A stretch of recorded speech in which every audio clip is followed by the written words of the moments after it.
Magandang araw sa inyong lahat. Welcome back na naman sa channel ko. Ngayon, may ibabahagi na naman ako na panibagong video. At kung bago lamang napadaan ay huwag niyo pong kalimutang mag-subscribe at pindutin ang notification bell para palagi kayong updated sa mga bago kong videos.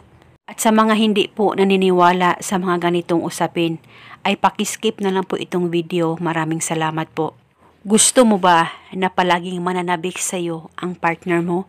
Malayo o malapit man kayo sa isa't isa, at kahit gaano pa kayo kalayo sa isa't isa, ay palagi siyang mananabik sa iyo na makita at makausap ka kahit sa cellphone man lang. Kaya kung gusto mo na maging ganito ang partner mo sa iyo, ay gawin mo itong ritual na ibabahagi ko sa inyo.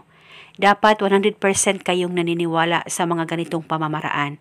At kung ikaw ay nagdadalawang isip at nagdududa, ay huwag nyo na lang po itong gawin dahil panigurado po ito na hindi tatalab.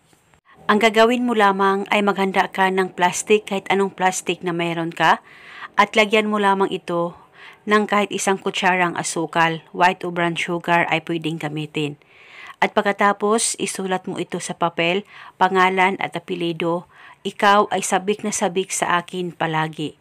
Isulat mo lamang ito ng 3 beses, pangalan at apelido at ang hiling. At pagkatapos mo nang masulat ito, tupiin o i-roll mo ang papel at isilid o ilagay ito sa plastic na inihanda mo kasama ang isang kutsarang asukal. At pagkatapos, hawakan mo itong ritual, mag-focus at mag-concentrate ka, pakaisipin mo siya at banggitin mo lamang ang nakasulat sa papel ng 3 beses.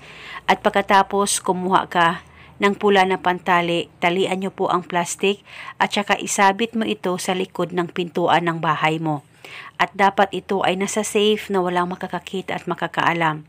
At ilagay lamang ito sa likod ng pintuan ng bahay mo. At kung sakaling hindi ito safe sa likod ng pintuan nyo, ay itago mo lamang ito at dalhin mo ito kahit saan ka man magpunta. At paniguradong siya ay palaging sabik sa iyo na makita at makausap ka araw-araw.